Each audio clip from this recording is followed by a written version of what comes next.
All right. What's up, y'all? It's your boy Vinnie-Dangerous, and I am back with another installment of Dangerous Minds.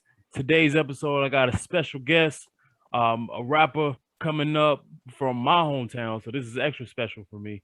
Yo, it's the boy Pat Miller, man. How you feeling? I'm feeling great, man. It's a wonderful Sunday afternoon. I'm hanging out with Dangerous Mind crew, so it's all good. Yeah, man. I first of all, thank you for being on the show, man. I really appreciate you taking the time out to speak with us, man. Uh, Yeah, man. and I was actually riding with your newest project. Wait a minute, I think I'm gonna get the name wrong. What was it called? It's Mac Uh, Dopalicious? Macadocious. Macadocious. Okay. Yeah, yeah. Yo, I listened to that one. I listened to your previous project. You've been putting out a lot of music in a short amount of time. So what's been kind of like the driving force for like these like rapid quick releases that's been Well, just been uh, coming out so frequently? honestly, it's my favorite part of the whole music is recording. I love to record music and make new music. That's just my favorite part. I'm in the studio a lot, Mm-hmm. kind of like a studio recluse. But that's my favorite part, man. So that's why you get so much music. Actually have to vault a lot. So that's why we sometimes we put out, quicker than others would put out because you got so much stacking up. Mm-hmm. And yeah, man, Yeah, it's pretty dope, much. man. I really enjoyed it because I was riding with it this morning. I had to do some running around, and Oh I was yeah, it's the like, best ride music. Yeah, it's a quick, short, little soundtrack. You can get some things done, but yeah, I like Macadocious. One of my favorites. yeah, the joint Superfly, that's my favorite one. I had to run that one Super. back. Yeah, that Yeah. that one's fly. So tell me, how did everything get started with you as far as with music? Like what was your like inspirations first and foremost? Well, I was a fan first. I was always a fan of hip hop. I was just amazed by it. You know, Outkast was early on one of my Mm. favorites. Andre Three Stacks. Even Eminem. Eminem in the early days was kind of big for me. Nas would be, I think, the reason I rap. He was always the guy I looked at Dope. like that guy. My man Super. The co-founder of the label with me. He's a Jay-Z guy, so we always talk about that part of it. But yeah, a lot of the '90s guys, Redman, Meth, Wu Tang, all that, 3 6 Mafia. It's a whole bunch of people. Hmm. It just it just kind of happened, man. I just kind of found my way. I fell into it, and then it just manifested from there. It just kept going. I didn't think it would be serious. Even 4 years ago, it wasn't that serious for me yet. Okay. 'Cause I was just about to Mhm. ask you that. When did it kind of turn from? Cause I know how it is being a fan. Like like you're part of it, like you're writing and rapping. But where did the transition come from? Where you decided to take it from being something that it's just something I love to do to turning it into a profession? Yeah. Well, it kind of transitioned. I think I was in I would actually end up going to Iraq, and I was out there with nothing to do, so guys bought studio equipment, and that's where it kind of like just grew from. We started. We if we went on mission, we were just sitting around all day. So guys Mhm. collectively coming together, making songs, and we kind of buzzed out there. When we got back, we had a couple shows lined that was ready for us, but people came back. Everybody kind of went their own way. Living the life. Mhm. Everybody got kids, families, whatever, relocation. So I found myself by myself, you know, trying to feed my bug again. You know what I'm saying? I still Mhm. got the bug for it. And just moving around, still making it a little bit. It got one of my CDs got out. Some guy listened to it, pretty much breathed the light back into me. And I tried it Mhm. again. And I ended up finally with my guy from college, Super. We made a business plan, how we would do it, and said we're gonna go this route, and see how far we can take it. Yo, that's dope, man. Yeah, I didn't know you was in the military. I was doing my research, but I didn't know that part. So how long were you Yeah, stationed out there in Iraq? I mean, I only did 2 tours in Iraq, so it was probably about a year or a little bit over a year. So yeah, Yo, man. dope, man. Like the first time I heard from you, because you were like researching you quickly became like one of my favorite artists coming from the Mm. city. Because I don't 'cause I've been up here in Raleigh doing my thing with the music and stuff.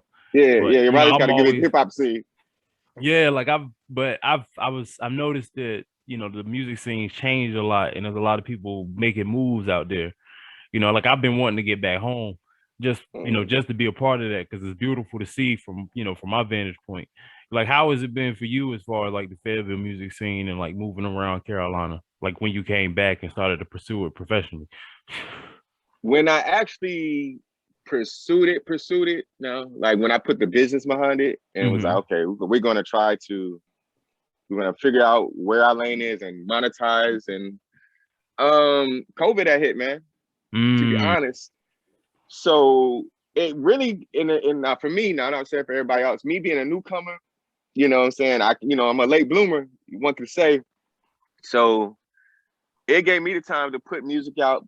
I could still do videos. I wasn't necessarily network where I could get shows yet, mm-hmm. I so it helped me get my name out while everybody else kind of had to slow down, if you feel what Mm, I'm saying. So it kind of like, okay, let's catch up.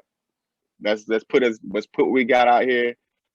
And that's been like the work ethic since then is like, we don't like to go 2 months without putting nothing out. We just want to mm-hmm. keep something constant out there.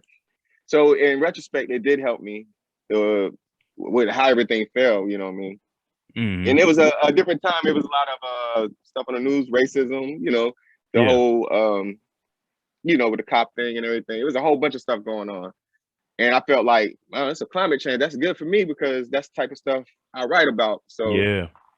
it helped me, jump in there. And yeah, man, it's been a fun ride. Funny when you say that because I know a lot of folks that I've spoke with. It's kind of one or two ways. It's either they couldn't create because of COVID and everything being shut down and things wasn't as vibrant. Mm. And there were other people that just felt like, wow, with everything else slowed down, I could focus on creating music and putting out content and things like that. That if I was on the go, I wouldn't have had that much time to really like kind of sit down and like focus on the craft. Because I had the same approach. Like I was really like my last project, I was like, man, I could really sit down and really put as much effort into the creative side of it because it's not Yeah, as much pressure. I'm not getting like shows to stop, so I don't have to stop to do that. To yeah. like everything is like, all right, I could go ahead and focus on putting this music out. So, do you think like overall, like there was a positive thing for you creatively, is with lockdown and things like that, to be able to just kind of focus on getting the For music and stuff me, right? for me, like like when you listen to the radio, I think I talked to you a sidebar conversation. Yeah. It's built, around, getting money, going out fast, stunting, Hmm. fine women, and that's cool. But it's like I said, like I got, I kind of market it as like a 9 to 5 rapper. Like, there's no Mm. gimmicks to what I'm doing. It's like there are guys that go to work every day that, they got families that there's other things. It's all kind of lifestyle. So when that COVID thing hit, it stopped a lot of people for the simple fact that they weren't able to do the usual things they do, but I was Hmm. not me. So it didn't Yeah. stop my process. It didn't stop my creativity.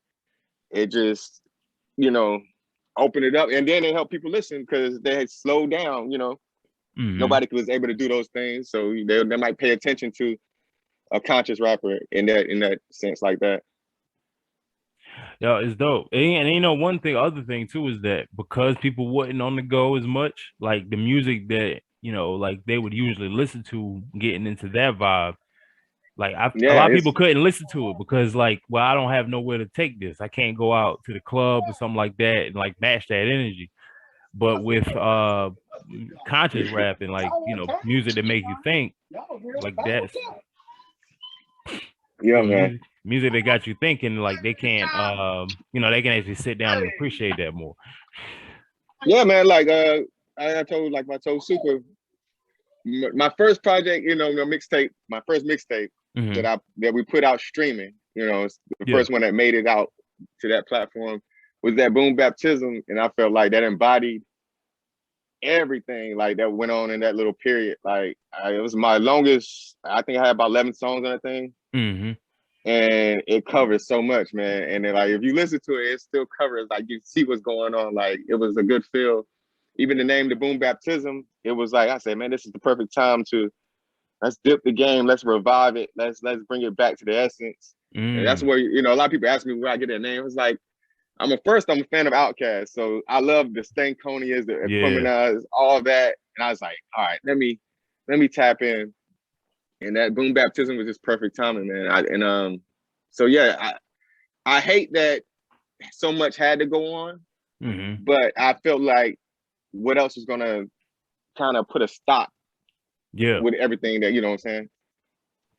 Oh yeah, like I felt like that stop was definitely necessary for a lot of folks, and it kind of helped to restart things and reevaluate things.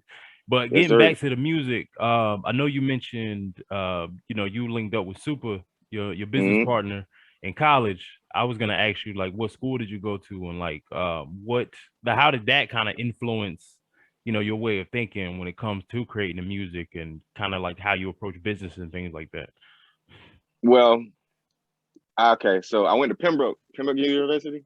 Oh, dope. Yeah. Yeah, yeah. So I was out there.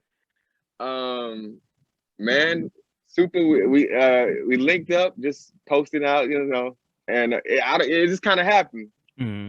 But like I said, when I got cool with Soup, he was ordering CDs at the time. CDs are still a thing, and he Hmm. had a big collection.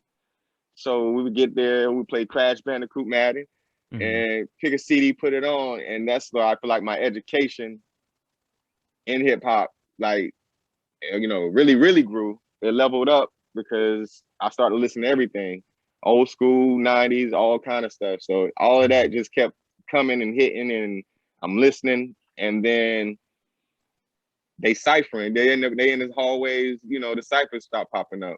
Hmm. Took me a minute, but I jumped in, and it just I already had a love for hip hop that just enhanced it, Hmm. and it got us to the point where we actually tried it out of fun. Dope. Me and Super, we made our first little mixtape together. We were fans of Little Brother at the time. Yeah. It's one of They my were biggest lit. influences too. Yeah, yeah, yeah, man. So the Minstrel Show, that's what we would pump a Yeah. lot, and we want to be Fonte and Big Pooh. So Mm-hmm. that happened. But then I went to the military, and for me, that's where lyrically I grew, and I kept pushing, you know. Mm-hmm. And eventually, like later on, like later down the line, and years down the line, I knew Super had that hip hop head, that brain that I had, and Mm-hmm. it just made sense to link with him to build something. Dope. Okay. And that's when you guys came together and created Vintage 87? Yeah, we got our little bread up. We was like, all right, let's do this right. We didn't watch behind the music so many times. Like we're okay. Let's figure out how to do this right. So Yeah. we trademarked and everything like that. It took a minute. It took about a year Mm. to just get all the certifications and all that stuff. But it happened, and then by that January we were dropping, and it hadn't stopped since. Dope, man. So where did the name Vintage 87 come from? How did you guys stumble on that name? The '87 comes in with the birth year. We both born in '87, Mm-hmm.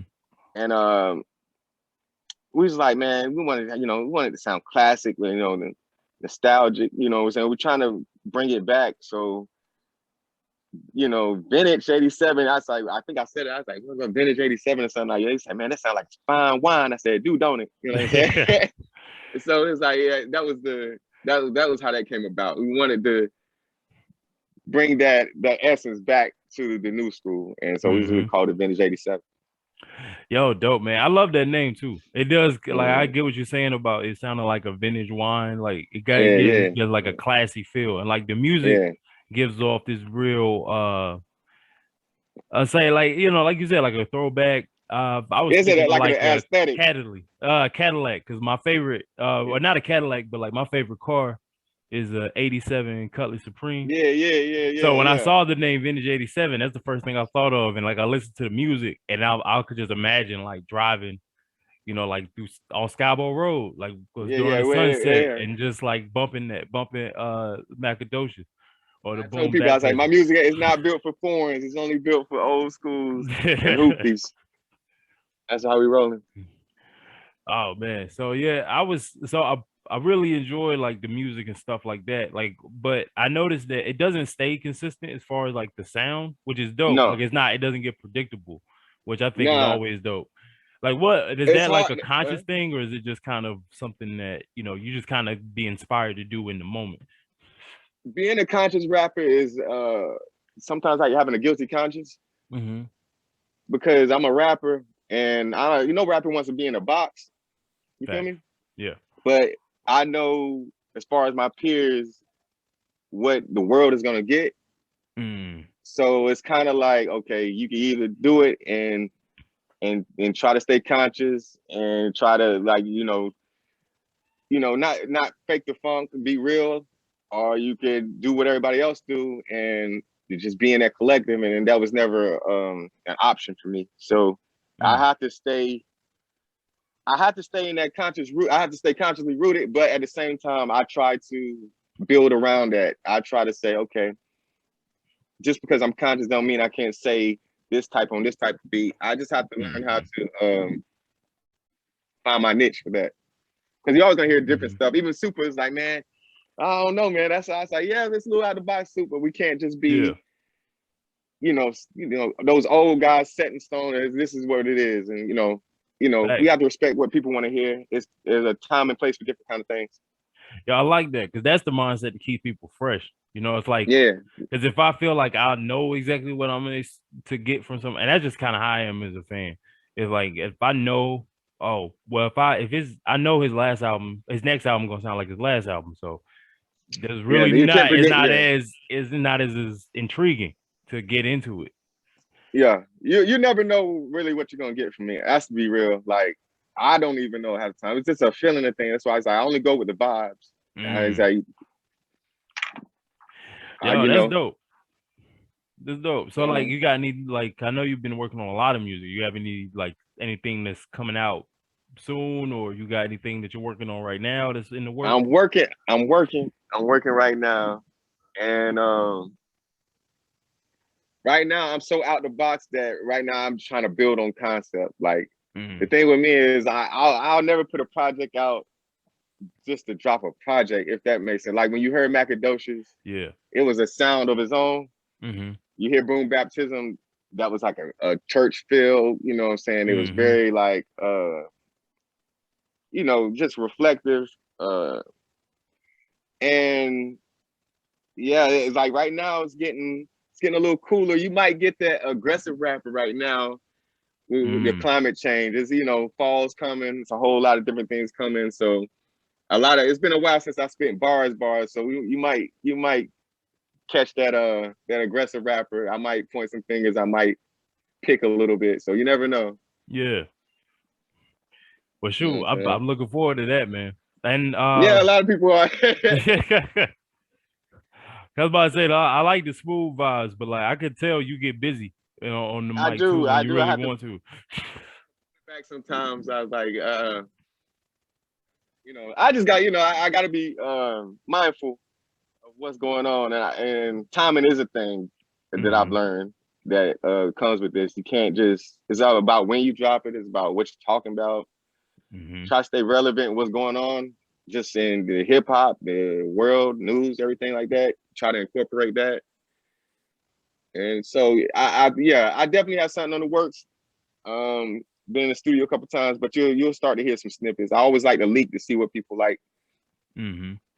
Well, Mm-hmm. shoot, man, I'm looking forward to it. I'm gonna definitely be peeped in because I'm really enjoying the stuff that I hear so far. There's Yeah, a couple more questions I wanted to ask you. So one, I remember like we were talking about, we do these conference calls before the podcast, and one of the yeah, things you just mentioned during that conversation that stuck out was that you are like careful of how your music influences people, and yeah. kind of like the mark that you leave, which there are like some people that have that in mind. There's other people that just kind of make and say whatever they want and like really don't worry about the consequences. So what made you want to be mindful of, hey, I want to make sure that what I'm saying and what I'm doing and the imprint I leave, has a positive effect. And how does that like affect your process, your creative process?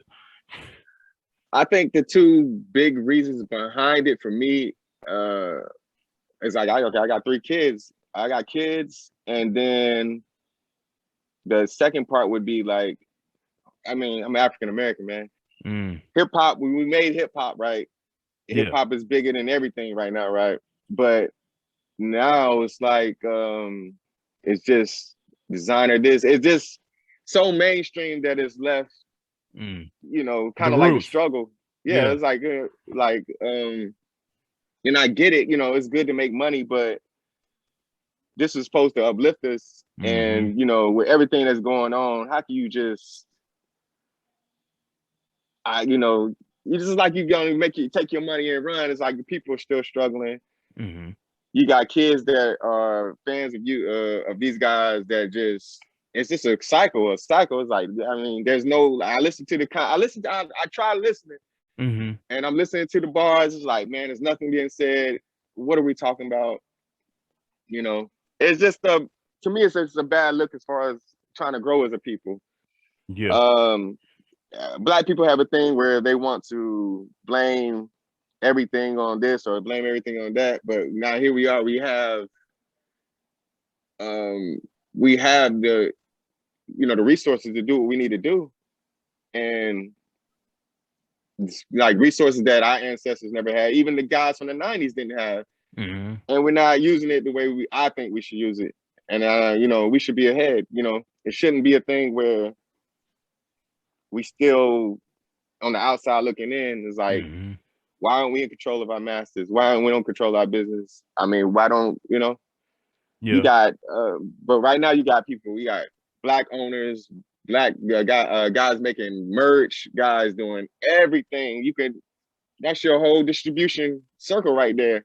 And that's just a fact of it's time to do better. I was like, yeah, you can do that, but it's bigger than that. Fact. And definitely having that, making sure you leave your mark and having that influence. 'Cause a lot of I would say that we have the tools, but you can put a hammer in a baby's hand, they don't know what to do with it. True, I think it's true. also like the lack of knowledge. It's Yeah. like it's not because it's like you said, it's a lot of programming and a lot of examples that are portrayed in the media. And if people don't have like a way of seeing, things in a different light, they only have that one way of going off of. So Yeah. it's up to us, like the people that have the knowledge and able to, use our platforms and things like that to, kind of show people a different way. I can see both sides, like, because you can talk to it's a somebody fine and line. they don't want to take it in, but then there's also the people that have never heard that before and go, you know what, you made a point. And they could go years without anybody ever showing them or seeing an example of like, oh, okay, this is the way things can be, and they don't have to be just one way. Yeah. I mean, even with me, like, I asked myself, man, if I had done this like 8 years ago, it still might not have worked because my mom wasn't there. I wouldn't dedicate it to that point. You feel me? Yeah, I had So that conversation with myself every day. Almost. yeah, it's a dedication thing. I mean, it's a sacrifice thing. If you're not ready, it's gonna show because nothing's gonna work. You know what I mean? So I do feel you on that. I feel like we're in a good place because we had more people doing it before. So eventually, it'll balance out. I'm just looking for balance. Oh, definitely, man. Yeah, and that's the key. It's like, I don't dismiss the stuff that's out now, but it's like that shouldn't be the only thing on the radio if you really want to show what hip hop is. Like play the joints, people talking about something next to the dudes is talking about the clubbing and stuff like that. And we can have a good balance. People could actually have a choice and be able to pick which side of the fence they want to be on. For sure. Because there's a lot of good music out there, man. And a lot of different original sound and stuff. Is like when you're in a circuit like the open mic circuit or you're trying to do shows, you meet so many people, you hear so many different sounds, like, wow, it's a lot out there. It's just about finding the right person. Maybe it's the right song, you know what I'm saying? Mm-hmm. But I do feel like it is a climate change, and North Carolina has been going strong for the last 2-3 years, just with the artists that has pop mainstream, like your J. Cole, your Rhapsody, your the Baby, even Murray right now. Mm-hmm. These guys have popped and they've proven that they can keep going. So fact. Yeah, man. So yeah, it's looking better. It's looking brighter. So like there's definitely hope. But like somebody like you, somebody like me, like we're gonna help, push that culture forward and make sure that those changes and things like that stick. Though my last question, I guess, like the final words we can leave with the people would be, what would be like the main thing when somebody goes to a Pat Miller show, or they stumble across a record for the first time and they give it a listen, like what would be like the main thing you would want people to take away when they get that first experience of you as an artist? And the passion in the artistry. I never write. It's funny. It's probably the wrong thing to say. I never write to rock the crowd. I write from a technical point. It's like I want to be technically sound. I want the message to come off. I want you to pay attention and peep what I'm trying to bring to you. So if I'm doing a show, you're gonna listen, and if you listen, I'll get the nod. But I gotta get their ears open first. Yeah. Yo, well, I'm definitely looking forward to it. I wasn't as familiar with you before before we linked up, but I've been listening to your stuff. I watched a few of the videos, and I'm definitely a new fan. So I hope it continues to grow and it continues to build, man. But until next time, it's been your boy Vinnie-Dangerous. It's been Dangerous Minds, Pat Miller. Until next time, much love. Yeah, man. Vintage 87. Appreciate Dangerous Minds. A few weeks ago, they told me to keep my distance. I don't like yo anyway. Call, get it stepping. When I started spitting, new one did it will be a weapon with my flow so infectious. Anybody can get it. Who am I?